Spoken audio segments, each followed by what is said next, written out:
to the Uncle Sharma channel, here to react to Inter's 3-1 victory against Sherrif in the UEFA Champions League. Inter's Champions League campaign is finally underway. This is when it starts. So forget about the first two matches. This is when our campaign starts. This is the win that we needed after that Lazio 3-1 defeat against Lazio, and then now we get this 3-1 victory. It's oxygen to the players. It's a bit of confidence boost, and let's start off with the thumbnail, with the title of the video, the roar of the king, the Mohawk King Arturo Vidal. As always on this channel, always, if you come to this channel, you always have to put some respect on Arturo Vidal's name. Today, for me, man of the match, Arturo Vidal showing up. 34 years of age, had a difficult season last year, but this season, he's showing, he said at the start of the season that he's going to show who the real Arturo Vidal is. And yeah, this is the real Arturo Vidal. 1 goal, 1 assist, saved Handanovic today, saved Handanovic. We'll get into Handanovic as well, guys, quickly. I'm not going to be too long on here, so quickly get your comments in and stuff, and make sure you're getting in your thumbs up as well. There's 12 people of you in here. Make sure you're leaving your thumbs up as soon as you come in. Philip says, good evening, Vidal for Ballon d'Or. Yes, late candidate for Ballon d'Or. Nick Snock says, let's go, got me pumped up for the Juve game now. Yes, sir, respect Vidal, come on. That's what I'm talking about. Yeah, man, this is what we needed before the Juve game for sure. Imagine if we went into the Juve game with a 1-1 draw or even a loss. That would have been difficult. But as I said, when you go into a derby, it doesn't really matter what, how you go in. Form doesn't really matter in the Derby d'Italia. But this is definitely the better way to go in. And quickly to cover off some stats in terms of Arturo Vidal. I've got stats here. Unfortunately, I can't pull them up on screen, as I said, guys. My laptop is still not working, so you're gonna have to bear with me. I think another week. The technician came today to try to fix the laptop, and they couldn't fix it. So you're gonna have to just get used to these bootleg mobile streams for the moment being. Keshav says, Inter win, Milan lose, great success. Yes, nice point, Keshav. Milan fans were telling us that they're back home, Champions League is their home, and right now they're big fat 0 at the bottom of their group, which actually probably will help them if they stay bottom of the group, like it helped Inter last year for the Champions League, for the Serie A. But anyway, for now, it looks pretty embarrassing for them. But yeah, in terms of Arturo Vidal, some quick numbers: 70 touches, 53 out of 61 accurate passes for him, 2 key passes, 3 out of 3 long balls. Ground duels 1, 2 ground duels 1. Only lost possession 10 times. He was fouled. Oh no, he wasn't fouled. But yeah, no, just a complete performance. 1 goal, 1 assist. Complete performance for me from Arturo Vidal, man of the match. But also another guy with man of the match, or possible man of the match, depending on what you guys think. Edin Dzeko, goal and assist. Goal and assist for Vidal, goal and assist for Dzeko. And what a goal by Edin Dzeko, once again, proving his class, proving his ability. Left foot on the volley from Arturo Vidal's header, not an easy goal, but Dzeko just makes it look easy. That's the class of Edin Dzeko. Lukaku doesn't score those types of goals. I don't like to go back and compare these two, but just sometimes when Dzeko does things that Lukaku can't do, like that header that led to Lautaro's goal against Hellas Verona, and this type of technical goal with his left foot, with his weaker foot, this is the type of thing that, Lukaku can't do. So I just have to sometimes point out, because always we point out things that Lukaku can do, when we talk about the counter-attacks. Obviously, Dzeko's useless in terms of that. But this is what we're talking about. Ahmad, another Vidal FC member in the house, saying they laughed at us when we raised the Vidal FC flag high. Look who's laughing now. Yeah, man, it took a little while, but Vidal FC, we eating good. King Darian says Limone saved Vidal's career. It's funny that, isn't it? It was supposed to be Conte, and he is Conte's boys, but in the end it was actually Limone who saving his career. Bastoni is superior to Di Marco. Yeah, I really liked Bastoni, the way he came on. Good point, this guy. I think Di Marco was good actually today, and I think it made sense to start Di Marco because we had lion's share of the possession. As I talked in the preview, once my preview was actually pretty accurate in terms of how the match panned out, and I think it was predictable anyway. Sherrif, in the end, Inter had 70% possession, they had 30. Inter had, how many shots did Inter have? Inter had 29 shots compared to Sherrif's 8.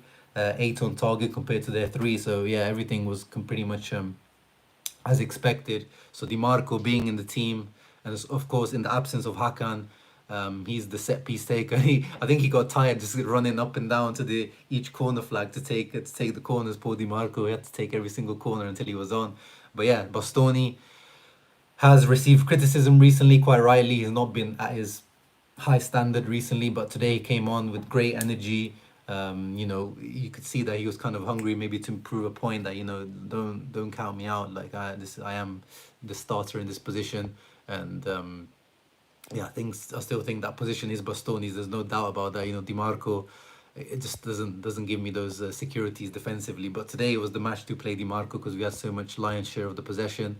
Badr says it appears European nets shake after all. Yeah, man, it's been almost a year. The last time Inter scored in Champions League was the 1st of December 2020 when Lukaku scored in that 3-2 win against Mönchengladbach away.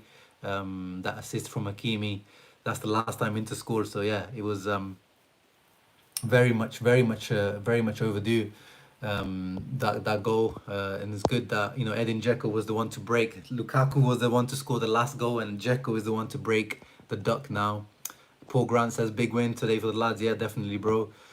Philip says Sensi looked good. Yeah, Sensi came on, bro. When he had that shot, I thought that was going in, but he didn't quite have enough curl to like bend back in. But Sensi's looking like, you know, as always with Sensi, you have to take it easy. You have to, until he gives us at least 5-6 games in a row. I'm not gonna start getting excited, but yeah, he did look good. Yeah, Paul Grant says our old head saved us.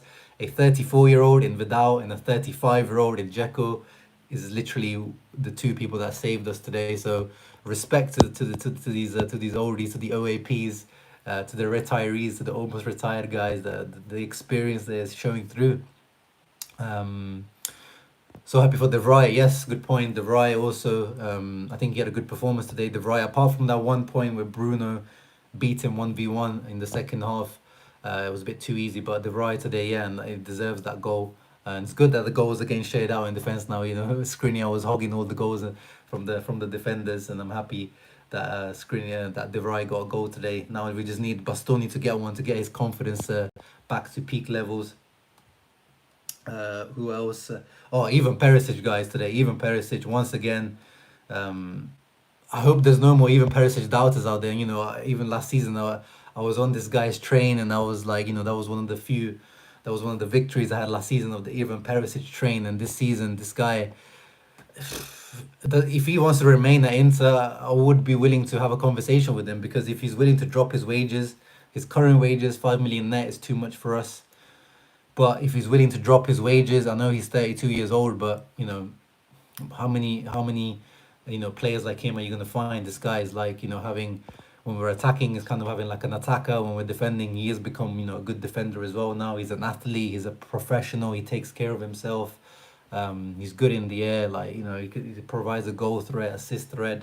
Let me see what he did today. 85 minutes. Who scored gave him what rating? Who scored gave him a 7.9. So he was the second highest rated after Martinez is the second highest rated after Dzeko. Dzeko got a 9.1 from Who Scored, so they gave him the man of the match. But yeah, Perisic, 5 crosses, 2 accurate, 2 shots on target, 2 shots off target, 4 dribble attempts, 1 successful. Hit the woodwork twice as well. He was really unlucky. He hit the post one time, and then he hit the crossbar. He's just crazy. He was busy all along. Perisic, man, what a player, what a true professional. Barella as well was good. Brozovic looked a little bit tired. He was a doubt for the match. And I was hoping that he would get a little bit more rest, but obviously the match was, you know, in balance still. So it was good that Inzaghi didn't do his usual substitution around the 55th, the 60th minute, where, you know, he changes things around a little bit too much. So I was happy. But yeah, hopefully Brozovic rests himself, because we need him fresh for that Juventus match. You remember when Brozovic is playing well, especially in these big matches, this is when Inter play well. So we need him back to his best against Juve. He wasn't at his best today, Brozovic, but I'll give him this match because he looked a bit tired. Lautaro played 90 minutes, brother. Wow. I didn't even notice. That's true. Yeah, he wasn't subbed. Oh my goodness. Jeez, that is like Christmas because I don't even remember the last time Lautaro played 90 minutes. This is the first time under Inzaghi for sure that he's played 90 minutes. But even under Conte, it was quite rare for Lautaro to play 90 minutes. Wow. Okay, okay. So he has got 90 minutes in his legs. Alessandro says Bastoni this evening learned a lesson. He was able to learn a lot by looking at the game of Di Marco. He made the second half in correct positions. Yeah, but I think this game, this is why it was fine to start Di Marco as well, because you have so much of the ball, and Bastoni is also a ball carrying defender. He's very comfortable on the ball, so he's fine when he's able to get forward and do all these types of things. It's more of the defensive side of things where Bastoni has been struggling this season. So yeah, he's a good signs, but I want to see him, against Juve. We'll see how Bastoni is he getting back to his real levels. But good signs, encouraging signs. What a goal by Dzeko. Kasper says, yeah, man.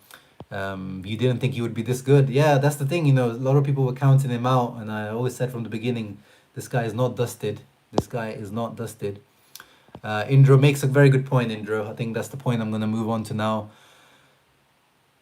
Do Inter really need to risk so much? We created lots of chances, 30 something shots, 36 shots, but at some points it just seems like this Inter team is too chaotic. It's like always up and down, up and down. It's just like there's no rest. It's like, especially for us fans, it just feels, can you guys just not take a rest for like 5 minutes, just calm it down, get the five at the back. Let's stay on a deep block for a bit, and let the other team not have so much space.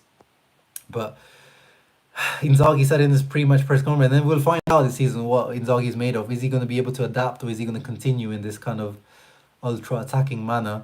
But let's not forget, guys, it took Conte until November last season to drop the team back, get the balance right. And that was Conte's second season. So let's cut Inzaghi some slack. This is still his first season. And Fortune says, just finished work and I'm here. Hey, good timing, bro. If you've not watched the match, watch the match. It is a good match to watch. Definitely worth watching. Good football by Inter. But yeah, I'm really, really interested to see how Inzaghi develops this team in terms of as we go forward within the season. Because this type of defending, this type of unbalancedness does not win titles. But it might get us through to the next round of the Champions League, because this type of, fearless attacking does usually pay off in the Champions League in terms of the group stages, maybe not in the later stages, but we've seen that, in the past, our kind of fearful approach in the past has held us back in the past. So, but offensively, as Future Hendrick says, we're amazing, just need to convert more. Yeah, even today, we created so much more. Let's have a look at the XG today, if it's possible, because we created a lot. Once again, Lautaro had some chances, Dzeko had some chances in the first half. Dumfries had some chances. Oh, yeah, I've seen some Dumfries comments. Let me see if I can. Yeah, Middle says Dumfries still learning. Hope he becomes the right wing back we need now. Dumfries or Denzel Brickfries, as today was definitely Brickfries. He wasn't actually that bad overall, like in terms of general play. He was okay, but the touch, the composure, the fear I had about Dumfries when we signed him, I was always fearful when everyone was hyping him after the Euros hype. The international tournament hype is always one to watch out for, guys. I'm always fearful of that. He's getting into the right positions, which is a good thing. That's the first thing we have to praise him for, because that's not a given. That the fact that he's moving well with the team, he's getting to the actual shooting positions. He's been found by his teammates, but yeah, his touch is just too heavy at some points. The composure is not quite there, and even with some of the heading positions that he should be doing better, which I'm expecting him to score at least 1 or 2 headers this season. But he's either the connection with his teammates is not quite there. You can tell there's some bits where sometimes his teammates don't pass to him, or he doesn't quite read what his teammate is trying to do.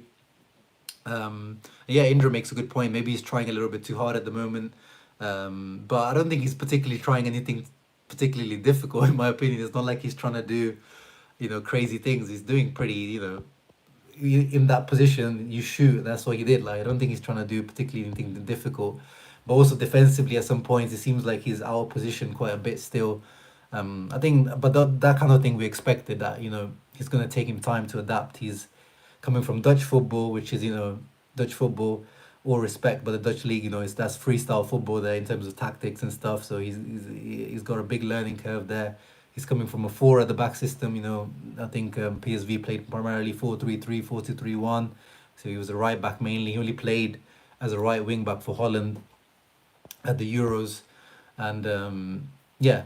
But let's know. I don't. On Twitter, I saw a lot of reactionary comments about, oh, this guy's like the new Dauber. This guy, you know, is a dud. It's a flop.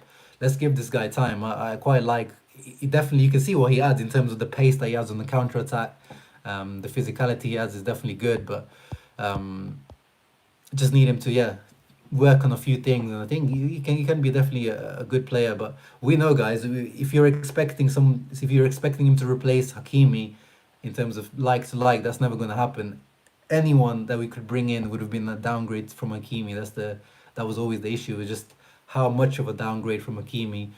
But at the moment, it's considerable, but he can shorten that gap between him and Hakimi for sure. He's got potential, for sure. Let me see if it shows the XG from today.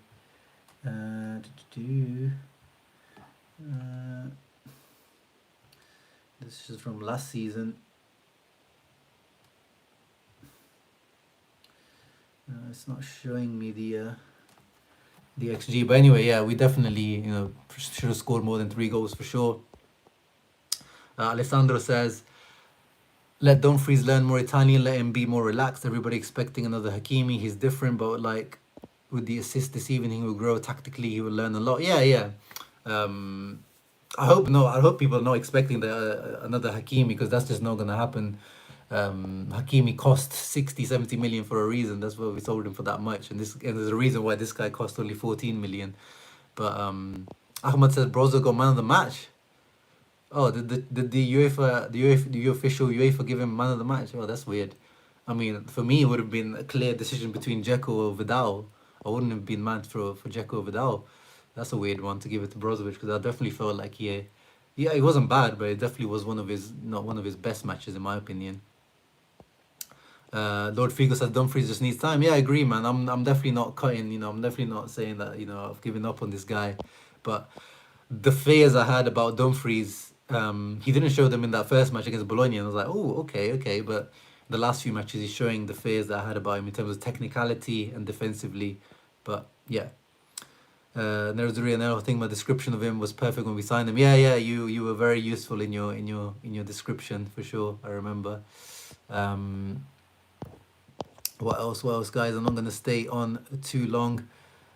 Social media sometimes overreacts, of course, Benjamin. Even I, you know, here on this channel, that's what we do as fans. You know, we can be very emotional, very reactive, and that's and there's nothing wrong with that. But sometimes I try to be balanced, but sometimes I can be reactionary as well, which is nothing wrong with that.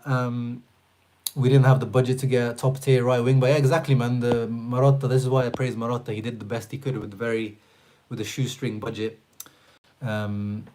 Philip says Dumfries the new Albert. Now that's stupid. Yeah, exactly, man. It's way too early to say that kind of stuff. You know, he's already shown me more than Dalbert ever did. Inter Island says the DZEKO man of the match. Vidal close second.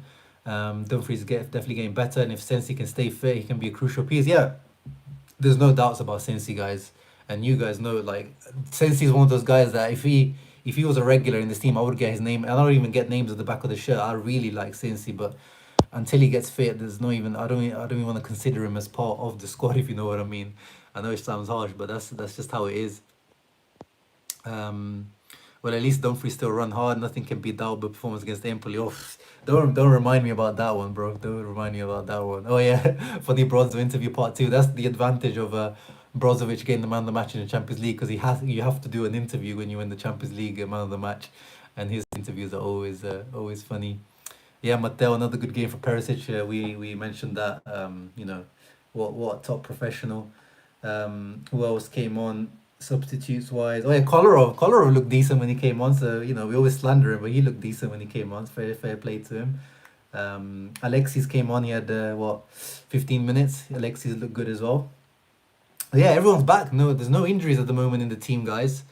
Inzaghi has a full squad, fully fit squad. I mean, touch wood, touch everything that's possible in this leading up to Juventus. I mean, actually, Hakan was not in the squad today because of the because he still has an ankle issue, and that's why he didn't start against Lazio. So those started thinking that Hakan's been left out because Inzaghi, doesn't rate him. Inzaghi keeps praising Hakan, and he's gonna keep giving him chances. I think for a while still. And I know Hakan is not one of many fans in the Inter fan base, but I still believe that if Inzaghi believes in Hakan so strongly, I'm still willing to give Hakan a chance.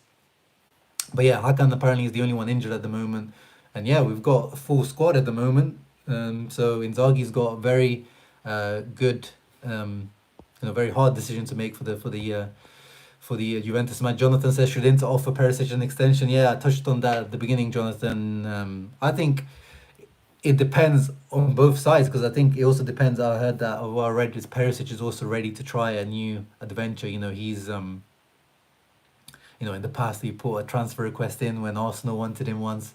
He almost moved to Man United, went to Bayern. So I don't know if Perisic wants to stay and is willing to drop his wages, because 5 million net is too much. We can't afford 5 million net for a 32, going to be 33 by the time he renews, left wing back. So if he can drop his wages almost, he probably needs to around half his wages to around 2.5, 3 million really, in guessing from our budget, then I think it's definitely worth having a chat. But we can't renew him if he wants the same money that he's on now, he's not going to get it. But it's definitely worth having a conversation if he's willing to commit to it, for sure. Because how many left wing backs like this can you find out there for free? This, because if you're renewing him, it would be for free.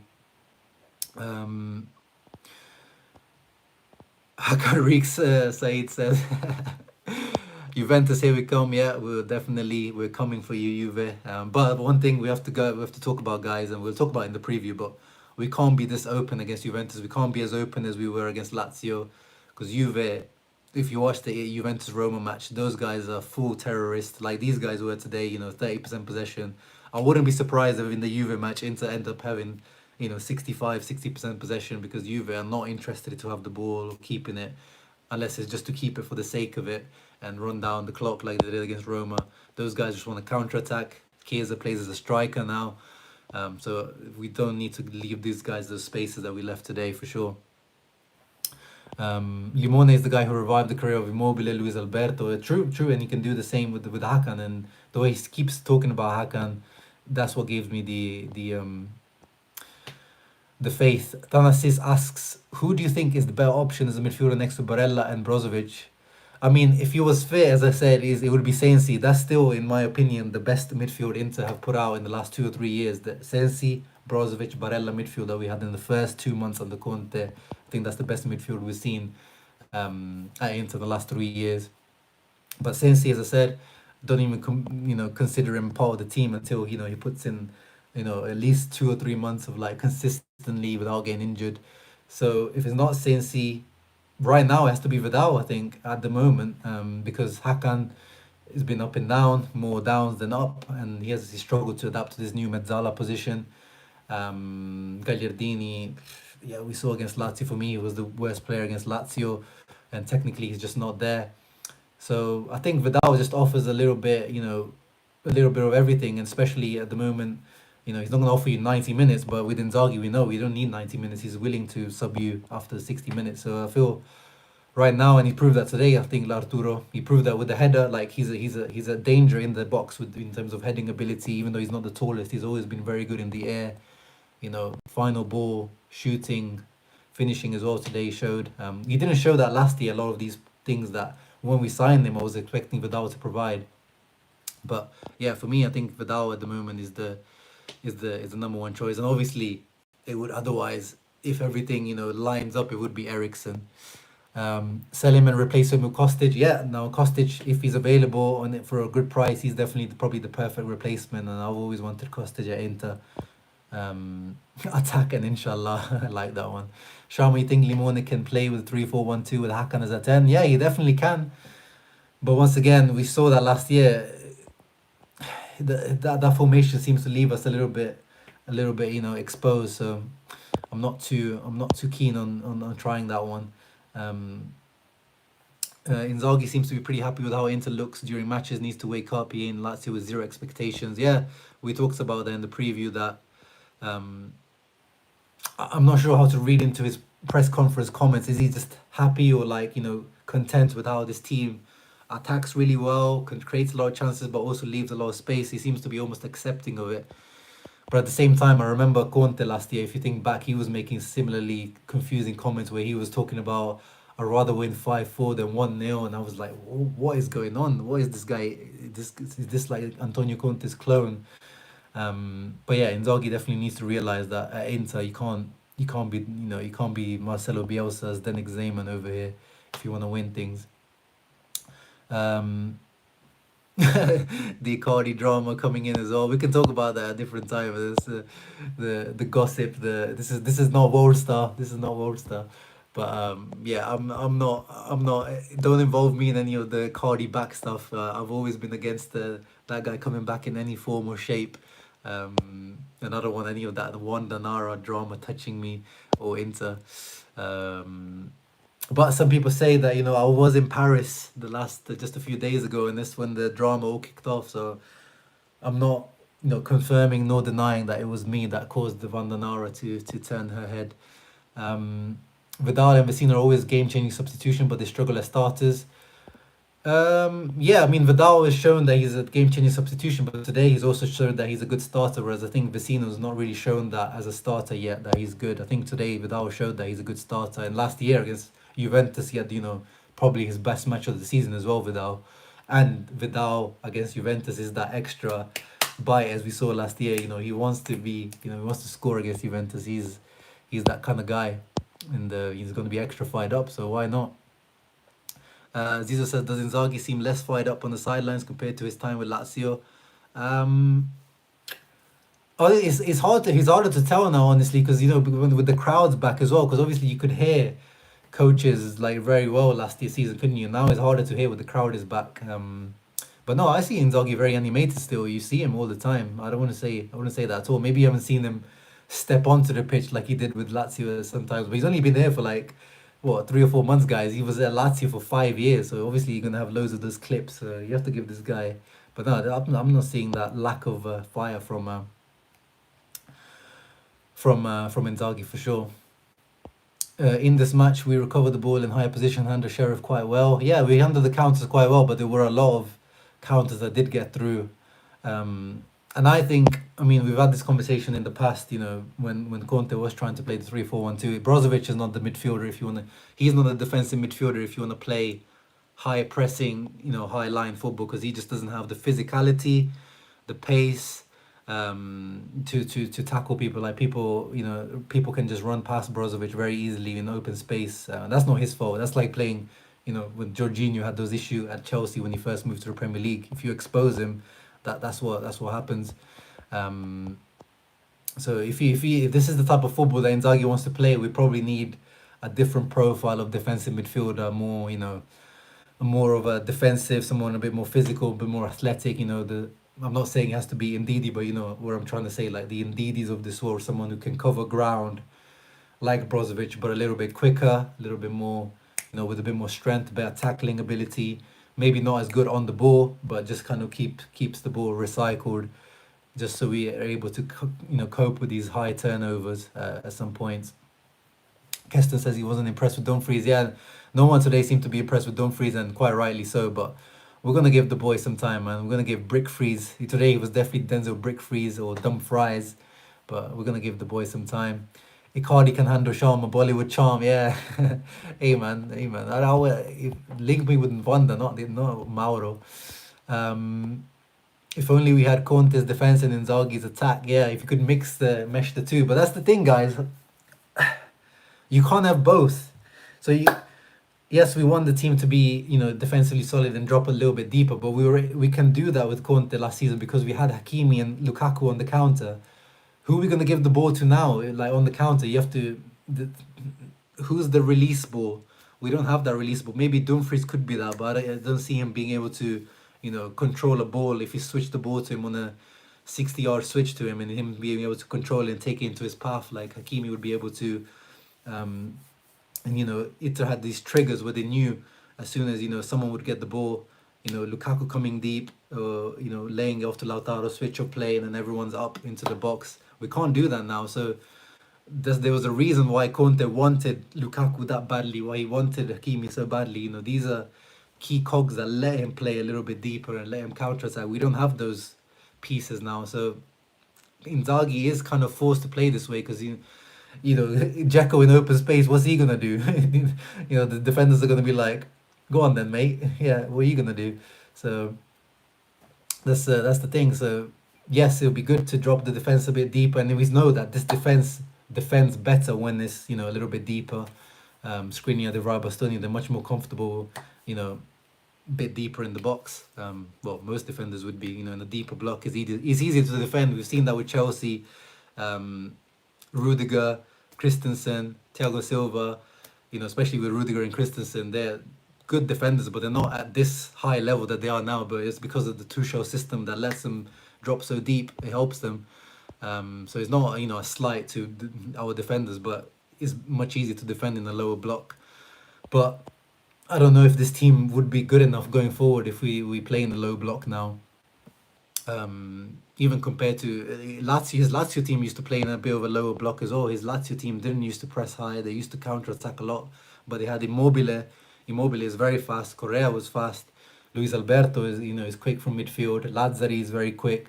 You know, Maruzic or any of that, you know, everyone was quick, and Jordan Lukaku was quick. You know, he had a quick counter attacking team at Lazio.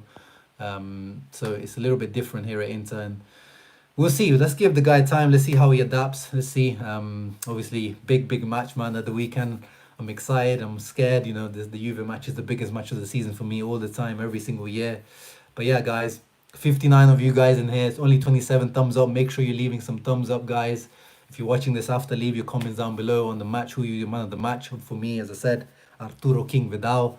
And yeah, catch you guys on the next preview for the Juventus match. And yeah, guys, Forza Inter.